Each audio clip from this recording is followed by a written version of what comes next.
Chers membres de la famille du monde entier, bienvenue à la conférence en ligne de Nouveau Ciel, Nouvelle Terre Shincheonji, témoignage sur les paraboles et la réalité des secrets du royaume des cieux.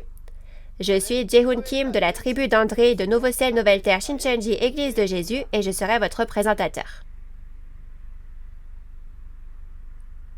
Dieu a caché en parabole les paroles concernant le royaume des cieux.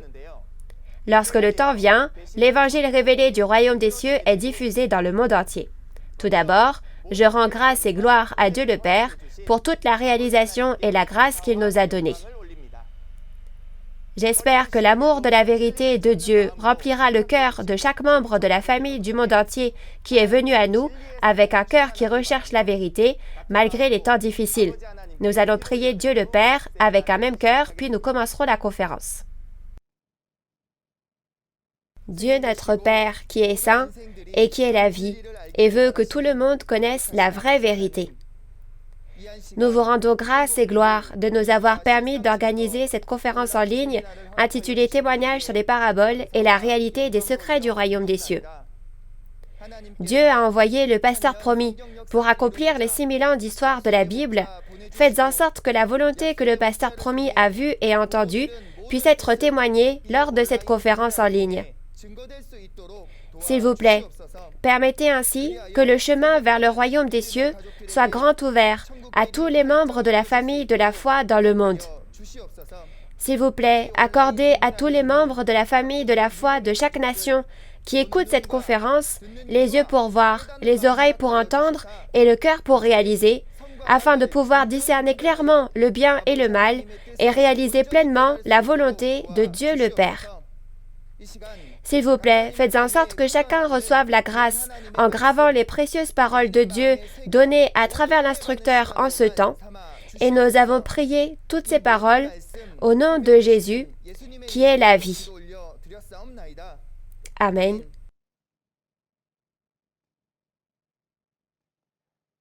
Avant de commencer, nous tenons à vous informer que cette conférence en ligne se déroule dans le strict respect des règles de prévention sanitaire et de distanciation sociale. Avez-vous déjà vu le sceau de Dieu? Si vous écoutez attentivement la parole d'aujourd'hui, vous pourrez réaliser ce qu'est le sceau de Dieu, la trompette de Dieu, le cantique de Moïse, le serviteur de Dieu, et le cantique de l'agneau. Il est dit dans Jean 1, verset 1, que la parole est Dieu. J'espère que vous ferez l'expérience de l'amour de la vérité de Dieu à travers les paroles du royaume des cieux d'aujourd'hui. Nous allons donc accueillir l'instructeur Man-gun Kim qui enseignera la leçon numéro 16 sur le sceau, la trompette et le cantique en parabole. Veuillez l'applaudir chaleureusement. Bienvenue à tous les dirigeants religieux, séminaristes et croyants du monde entier qui vivent leur vie de foi en plaçant leur espoir dans le royaume des cieux. Je suis Man-gun Kim, un instructeur qui a appris la parole du chef de la tribu d'André, une des 12 tribus de Nouveau Ciel, Nouvelle Terre, Shincheonji. Notre chef de tribu a lui-même appris la parole du président de Nouveau Ciel, Nouvelle Terre, Shincheonji, Man-Lee. Merci beaucoup de participer aujourd'hui à la conférence en ligne Témoignages sur les paraboles et la réalité des secrets du royaume des cieux de Nouveau Ciel, Nouvelle Terre, Shincheonji. Vous avez bien écouté la montagne en parabole la dernière fois, n'est-ce pas? Jésus a parlé des secrets du royaume des cieux en parabole comme Dieu l'a ordonné, et a promis dans Jean 16, verset 25, que le temps viendrait où il ferait connaître ces choses clairement. Et aujourd'hui, maintenant que le temps est venu, les prophéties se sont accomplies et les réalités sont apparues, alors j'espère que vous réaliserez la réalité des secrets du royaume des cieux à travers cette conférence. Le titre de la parole d'aujourd'hui est la leçon numéro 16, le sceau, la trompette et le cantique en parabole. Je suis sûre que les dirigeants religieux connaissent déjà bien ces choses. Cependant, je vous serai gré d'écouter une nouvelle fois les explications que je vais donner aujourd'hui. Avant de commencer l'explication, je vais vous donner la réponse aux paraboles. Le sceau en parabole est la parole de Dieu. Ici, le sceau fait référence au cachet. Deuxièmement, la trompette en parabole est la parole qui informe des événements et le cantique en parabole est la parole du sermon. Nous allons voir ensemble aujourd'hui, à travers la Bible, pourquoi les réponses aux paraboles sont telles que mentionnées ici. Nous allons d'abord voir à propos du sceau en parabole. Lisons le verset concernant cette parabole, Apocalypse 7, versets 2 à 3. « Et je vis un autre ange qui montait du côté du soleil levant et qui tenait le sceau du Dieu vivant. Il cria d'une voix forte aux 4 anges à qui il avait été donné de faire du mal à la terre et à la mer, et il dit, « Ne faites point de mal à la terre, ni à la mer, ni aux arbres, jusqu'à ce que nous ayons marqué du sceau le front des serviteurs de notre Dieu. » Il est dit que lorsque le temps de l'accomplissement de l'Apocalypse viendra, un ange apportera le sceau du Dieu vivant et scellera les serviteurs de Dieu sur leur front. Alors, le sceau de Dieu apporté par l'ange n'est pas un véritable sceau physique, n'est-ce pas? Si je suis un serviteur de Dieu, je dois réaliser ce qu'est ce sceau et être scellé. Il existe 2 types de sceaux dans la Bible, le sceau physique et le sceau spirituel. Alors, quelle est la signification du sceau? C'est le cachet. Vous savez tous à quoi ressemble un sceau, un cachet, n'est-ce pas? Si nous regardons d'abord les caractéristiques physiques du sceau, qu'est-ce qui est gravé sur le sceau? Oui, c'est ça. Un nom y est gravé. Ainsi, la position du nom signifie « j'accepte et je reconnais le contenu de ce contrat ». Et cela signifie que je possède la chose en question. La véritable signification du sceau spirituel en parabole est la parole de Dieu qui scelle. Le type de parole que nous acceptons de recevoir détermine si nous recevons le sceau de Dieu et devenons la possession de Dieu, ou si nous recevons la marque de Satan et devenons la possession de Satan. Ainsi, le contenu de la référence indique qu'au temps de la fin, Dieu apposera son sceau sur des hommes, que ce peuple lui appartiendra et qu'il le choisira. Alors, regardons pourquoi le sceau en parabole est la parole en nous référant à la Bible. Le nom de Dieu n'est-il pas écrit sur le sceau de Dieu?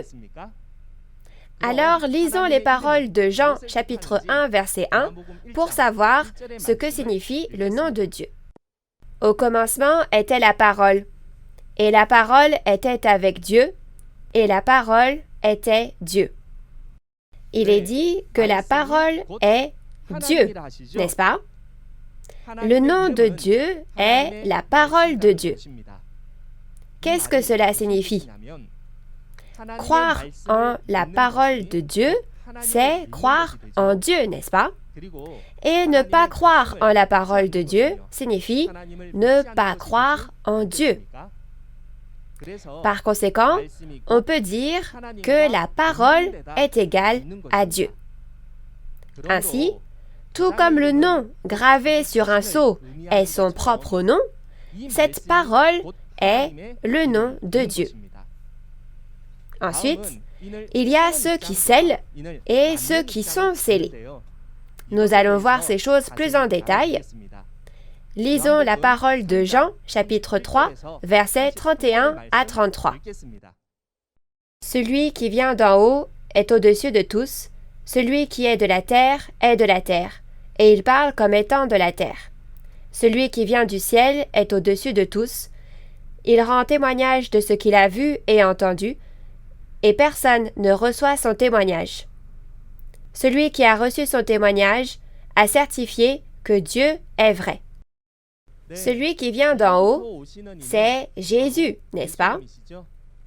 On dit que lorsqu'il rend témoignage de ce qu'il a vu et entendu, celui qui reçoit son témoignage est scellé, en certifiant que Dieu est vrai. Ainsi, celui qui reçoit son témoignage devient celui qui est scellé, n'est-ce pas?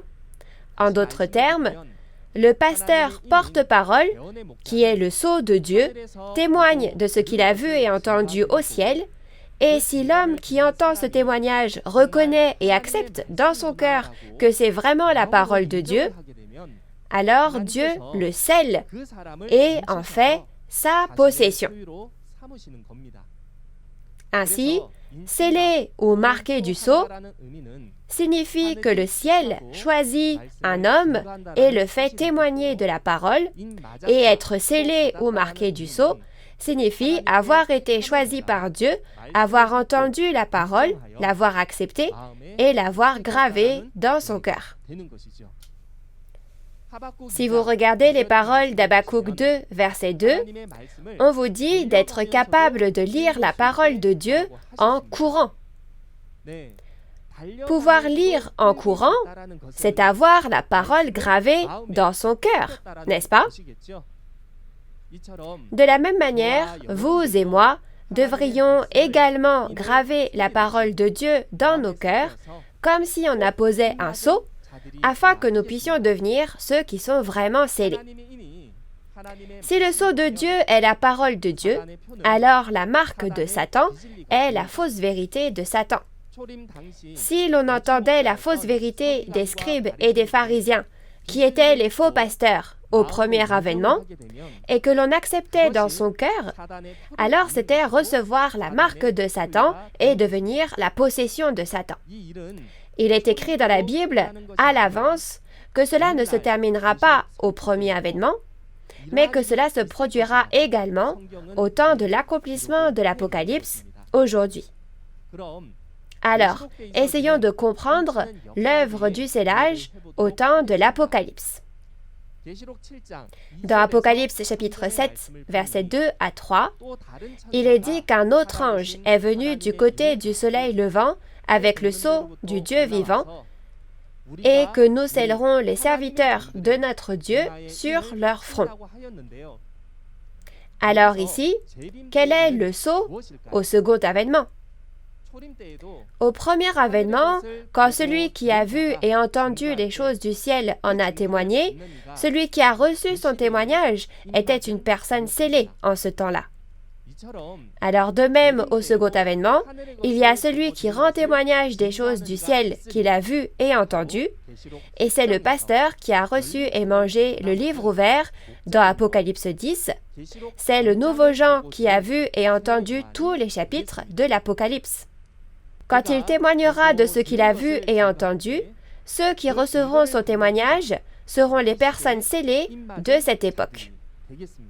Lisons alors les paroles d'Apocalypse 14, verset 1, pour découvrir qui est la réalité de ceux qui ont été scellés au temps de l'Apocalypse.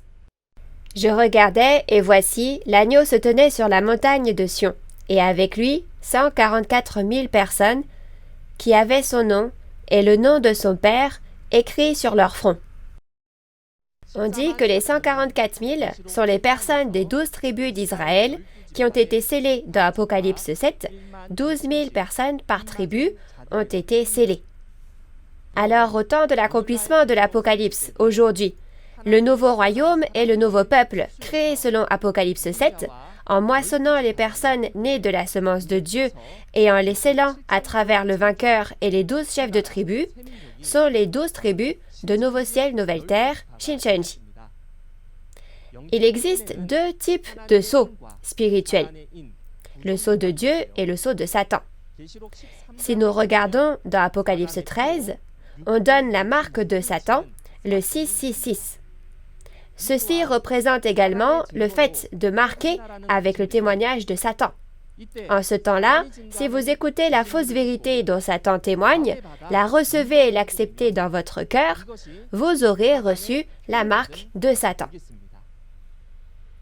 Cette parabole, avant que le temps ne vienne et que la réalité n'apparaisse, personne n'en connaissait le sens.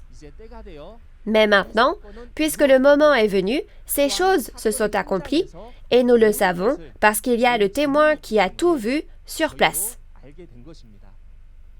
Nous avons parlé en détail de cette réalité et de ces événements lors de la conférence sur Apocalypse 13. Donc, si vous n'en avez pas encore entendu parler, j'espère que vous pourrez aller vérifier. Alors, la marque de qui devrions-nous recevoir? Si on reçoit la marque de Satan, on devient la possession de Satan et on ira en enfer dans les temps de feu et de soufre. Et si l'on est scellé par le sceau de Dieu, on devient la possession de Dieu et il est promis que l'on entre dans la première résurrection, le royaume des cieux. Par conséquent, nous devons tous être très prudents afin de ne pas recevoir la marque de Satan et je prie pour que vous soyez scellés avec le sceau de Dieu et deveniez le peuple du royaume des cieux. Ensuite, regardons la trompette en parabole. Tout d'abord, lisons la parole de Matthieu chapitre 24, verset 31. « Il enverra ses anges avec la trompette retentissante, et ils rassembleront ses élus des quatre vents, depuis une extrémité des cieux jusqu'à l'autre. » Il est prophétisé qu'au second avènement du Seigneur, la trompette sonnera et les élus seront rassemblés. Même si vous connaissez la réponse à cette question, j'espère que vous écouterez jusqu'au bout. Il y a deux types de trompettes dans la Bible. Il y a la trompette physique, qui a retenti lorsqu'on a fait s'effondrer la ville de Jéricho, et il y a la trompette spirituelle, qui est comparée à une trompette physique. En tant que trompette spirituelle, sa véritable signification est la parole qui informe des événements. Pour voir l'origine biblique de cette réponse, lisons Ésaïe chapitre 58, verset 1. « Crie à plein gosier, ne te retiens pas, élève ta voix comme une trompette, et annonce à mon peuple ses iniquités, à la maison de Jacob ses péchés. » Dieu dit d'élever la voix comme une trompette et d'annoncer les péchés et les iniquités de son peuple. Ainsi, Dieu utilise un homme comme une trompette pour les en informer, n'est-ce pas? Lorsque cette prophétie se réalisera, Dieu choisira un pasteur promis, comme Ésaïe, sur cette terre et informera la maison du peuple élu de ses péchés et de ses iniquités. En résumé, celui qui se sert d'un homme comme d'une trompette et qui sonne de cette trompette est l'ange, un esprit, et le son de la trompette est le son qui annonce les événements. Ensuite, pour savoir d'où sonne la trompette, lisons Ésaïe chapitre 18, verset 3. « Vous tous, habitants du monde, habitants de la terre, voyez la bannière qui se dresse sur les montagnes, écoutez la trompette qui sonne. Il est dit à tous les habitants du monde et à tous ceux qui habitent sur la terre, quand vous verrez une bannière qui se dresse sur la montagne et que vous entendrez le son de la trompette, écoutez. Cette montagne, comme on le voit dans Joël 2, verset 1, est la montagne sainte de Dieu, la montagne de Sion.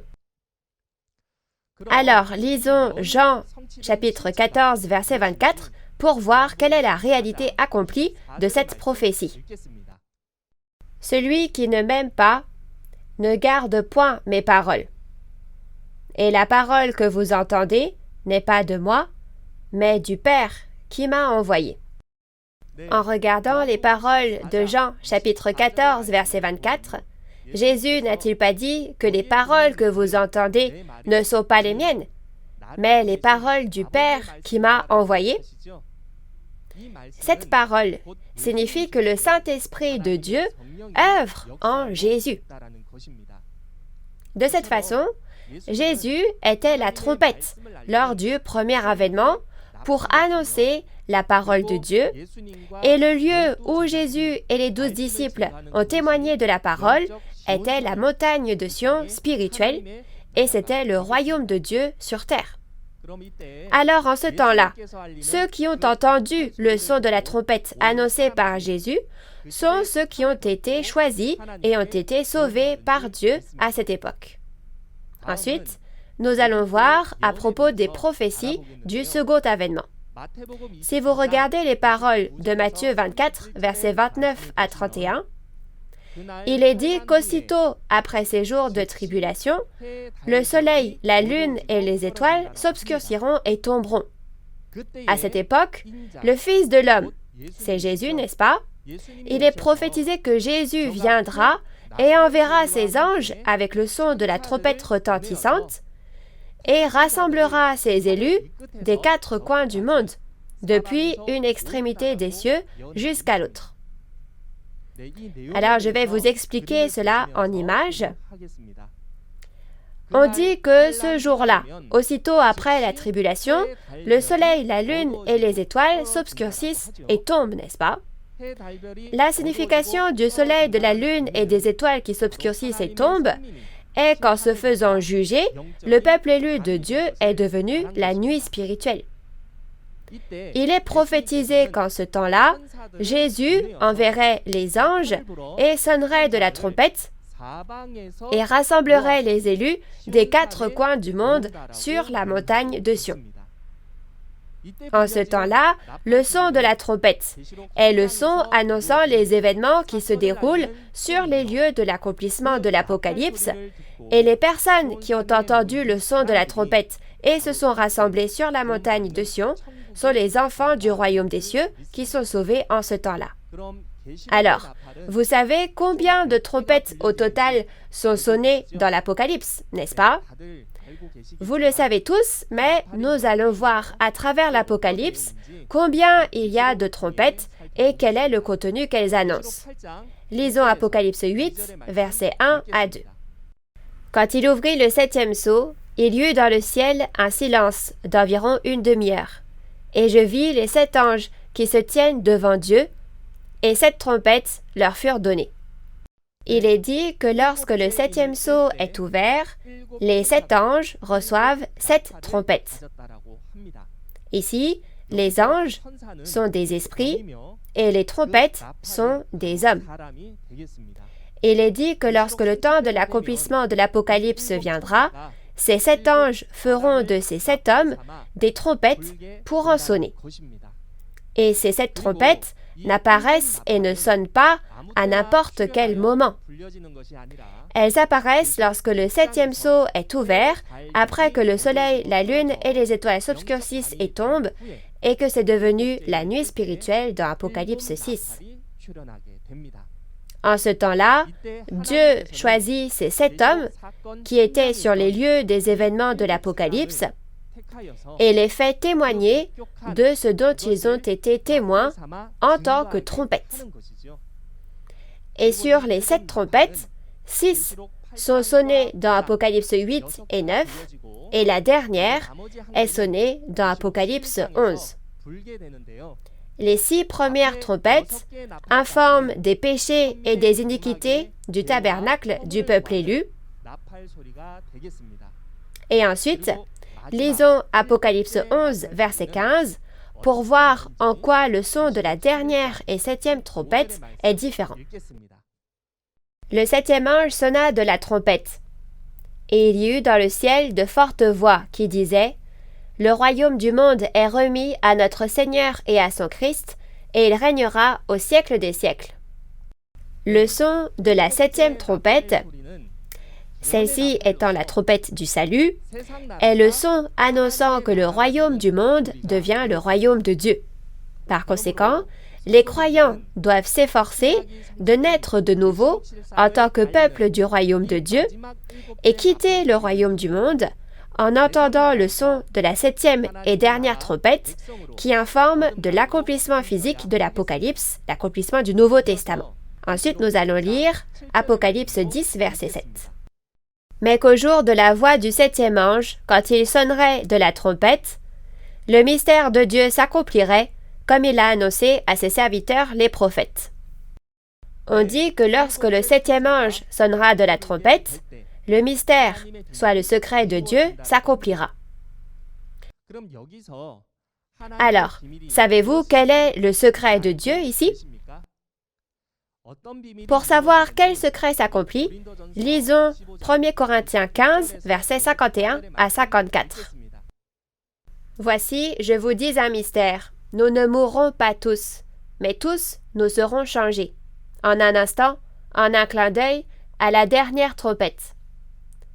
La trompette sonnera et les morts ressusciteront incorruptibles et nous serons changés. Car il faut que ce corps corruptible revête l'incorruptibilité et que ce corps mortel revête l'immortalité. Lorsque ce corps corruptible aura revêtu l'incorruptibilité et que ce corps mortel aura revêtu l'immortalité, alors s'accomplira la parole qui est écrite, la mort a été engloutie dans la victoire. Le verset 52 dit que lorsque la trompette sonnera, les morts seront ressuscités, incorruptibles. Alors, que signifie ressusciter? Oui, c'est ça, c'est la résurrection.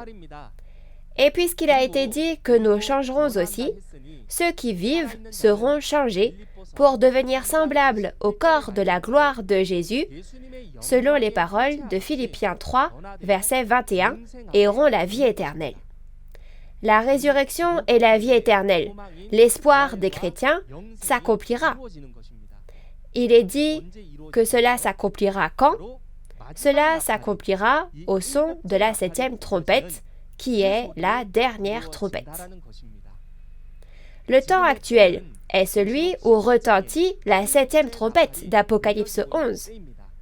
Concernant la 7e trompette, il est dit dans Apocalypse 22, verset 16, que moi, Jésus, j'enverrai mon messager pour témoigner de ces choses aux églises. Le pasteur qui témoigne de ce fait est la réalité de la 7e trompette de cette époque.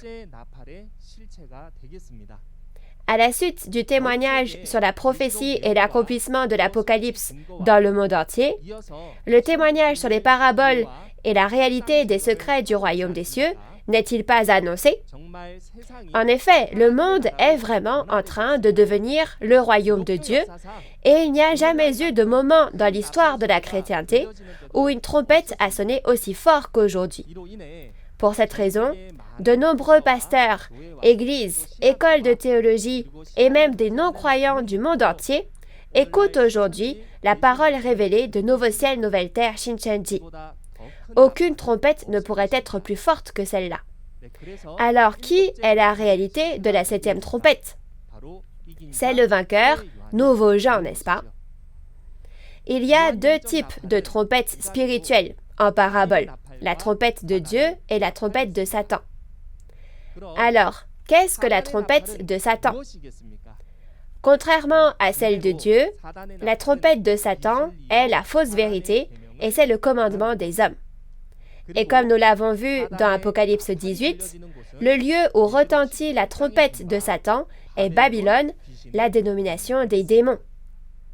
Dieu a délivré sa volonté à travers des trompettes à chaque époque.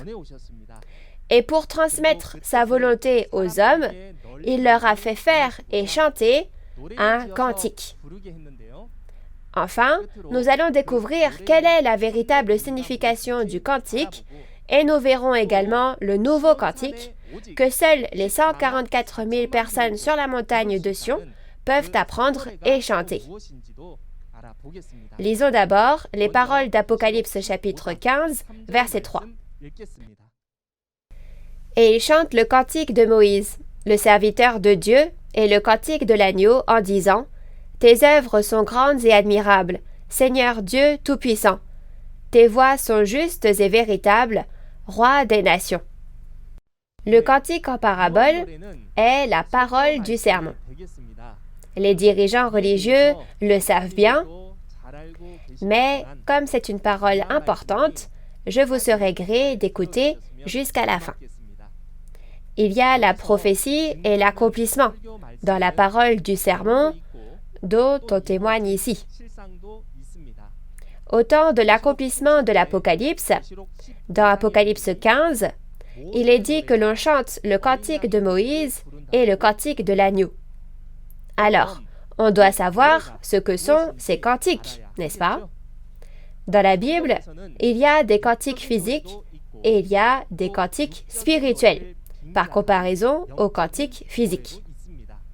De cette manière, le vrai sens du cantique spirituel par comparaison aux caractéristiques du cantique physique, est la parole du sermon qui est prêchée. Depuis les temps anciens, la parole de Dieu a été écrite sous forme de vrais cantiques pour aider les hommes à se souvenir de la parole. Si vous regardez la parole de Psaume 119, 54, il est dit que les statuts du Seigneur sont les sujets de mes cantiques. Et au verset 172, il est dit que ma langue chante ta parole parce que tes commandements sont justes.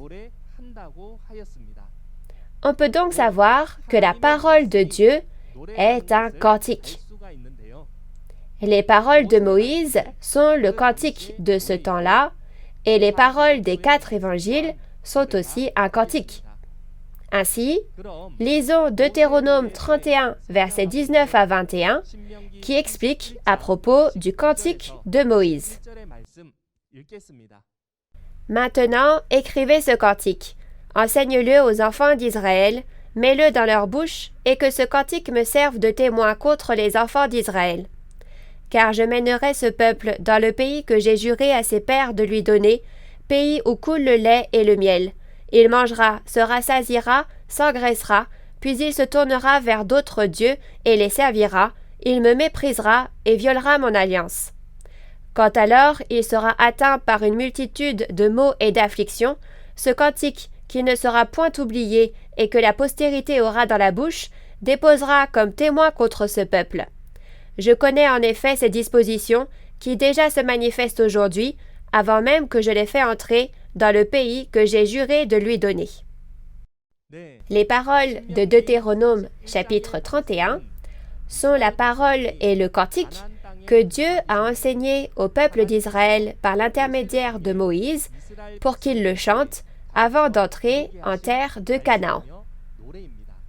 C'est une prophétie qui annonce que lorsque vous entrerez dans le pays de Canaan, vous mangerez, serez rassasiés et vous engraisserez, puis vous m'abandonnerez et servirez d'autres dieux et idoles. C'est pourquoi Dieu dit que ce cantique servira de témoin lorsque vous ferez face au fléau et à la tribulation, parce que vous aurez transgressé l'alliance. De cette façon, Dieu leur a fait faire un cantique parlant des événements futurs et le leur a fait transmettre aux générations suivantes. Et lorsque la prophétie est accomplie, ce cantique sert de témoignage. Ainsi, le vrai sens du cantique en parabole est la parole du sermon qui est prêchée. Alors, quel est donc le cantique de Moïse? Cela fait référence aux paroles de l'Ancien Testament qui ont commencé avec Moïse. Le cantique de l'agneau c'est Jésus, n'est-ce pas? Donc, ce sont les paroles du Nouveau Testament qui ont commencé avec Jésus. Et chanter le cantique signifie prêcher la parole du sermon. Il y a aussi un cantique nouveau. Qu'est-ce que ce cantique nouveau signifie? Lisons Apocalypse 14, verset 3. Et il chante un cantique nouveau devant le trône et devant les 4 êtres vivants et les vieillards.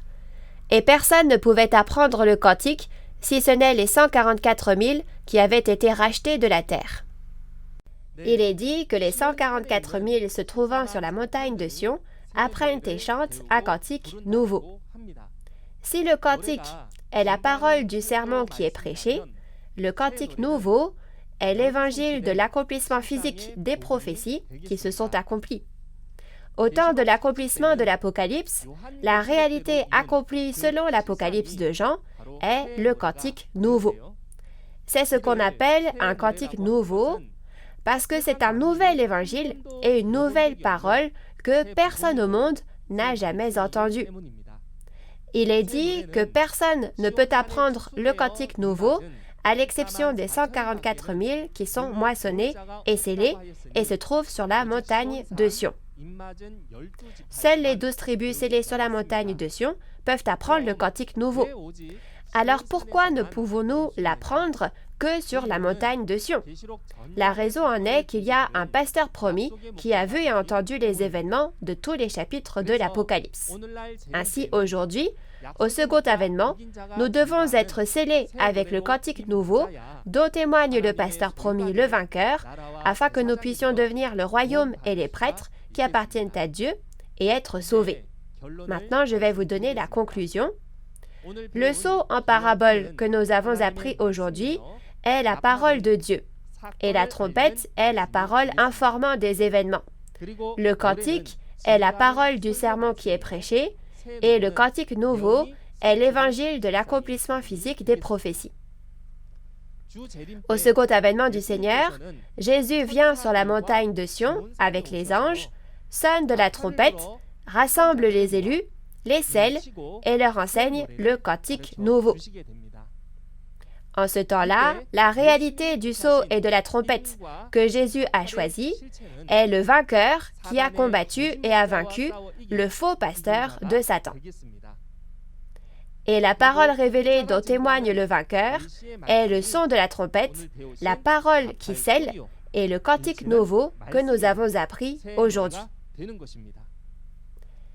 Les croyants qui attendent le second avènement du Seigneur doivent entendre le son de la trompette de la révélation à travers le vainqueur et se rassembler à la montagne de Sion où Dieu et Jésus se trouvent et être scellés avec la parole révélée, le cantique nouveau, afin de devenir le nouveau royaume et le nouveau peuple de Dieu.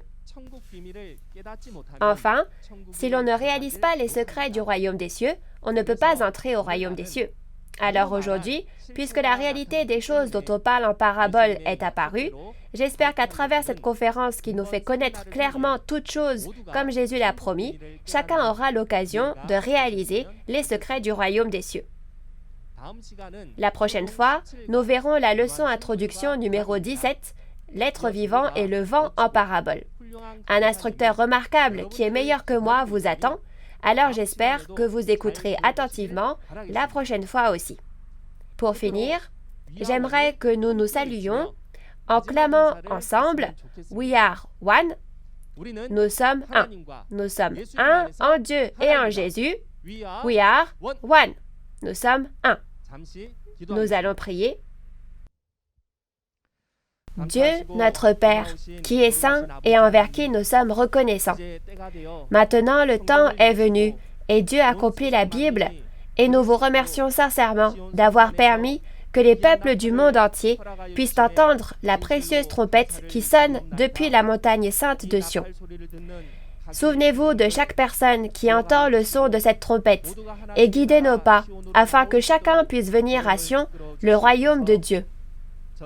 À travers cette conférence, qui est donnée à tous les dirigeants religieux, membres d'Église et croyants du monde entier, s'il vous plaît, permettez-nous de recevoir la grâce, de réaliser et d'être scellés pendant ce temps. Que notre Seigneur soit en charge de nos pas du début à la fin et nous guide, et nous prions sincèrement au nom de Jésus. Amen. Merci d'avoir écouté attentivement jusqu'au bout. Quand on regarde, l'apparence des 4 êtres vivants est particulière. On dit qu'ils sont comme un lion, un veau, un homme et un aigle.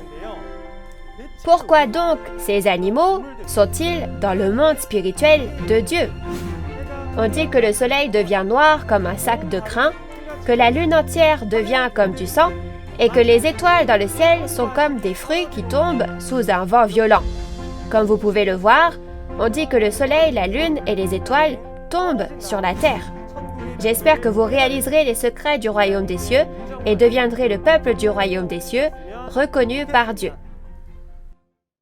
Comme vous pouvez le voir dans la vidéo, ce jeudi, l'instructeur Hyo Jae-pae de la tribu de Philippe donnera la parole sur le thème de la leçon numéro 17, l'être vivant et le vent en parabole. J'espère que vous assisterez et recevrez pleinement l'amour et la grâce de la vérité de Dieu. La théologie révélée de Nouveau Ciel, Nouvelle Terre Shincheonji est l'évangile du royaume des cieux que Dieu, qui est la parole, a délivré par l'intermédiaire du pasteur promis dans la Bible. J'espère sincèrement que ces paroles du ciel tomberont comme des gouttes de pluie dans votre cœur et que vous atteindrez le royaume des cieux souhaité. En plus de la conférence en ligne sur l'Évangile du royaume des cieux diffusée dans le monde entier, si vous êtes curieux de connaître Nouveau Ciel, Nouvelle Terre, Shincheonji, Église de Jésus et la théologie révélée, veuillez contacter le numéro représentatif de chaque tribu affiché à l'écran. Nous vous guiderons en détail et avec amabilité. Ensuite, nous terminerons cette conférence en faisant ensemble le Notre Père. Notre Père qui es aux cieux, que ton nom soit sanctifié, que ton règne vienne, que ta volonté soit faite sur la terre comme au ciel. Donne-nous aujourd'hui notre pain de ce jour. Pardonne-nous nos offenses, comme nous pardonnons aussi à ceux qui nous ont offensés. Et ne nous laisse pas entrer en tentation, mais délivre-nous du mal. Car c'est à toi qu'appartiennent le règne, la puissance et la gloire au siècle des siècles. Amen. Ceci conclut la conférence en ligne de Nouveau Ciel, Nouvelle Terre, Shincheonji, témoignage sur les paraboles et la réalité des secrets du royaume des cieux. Merci à tous ceux qui ont été avec nous.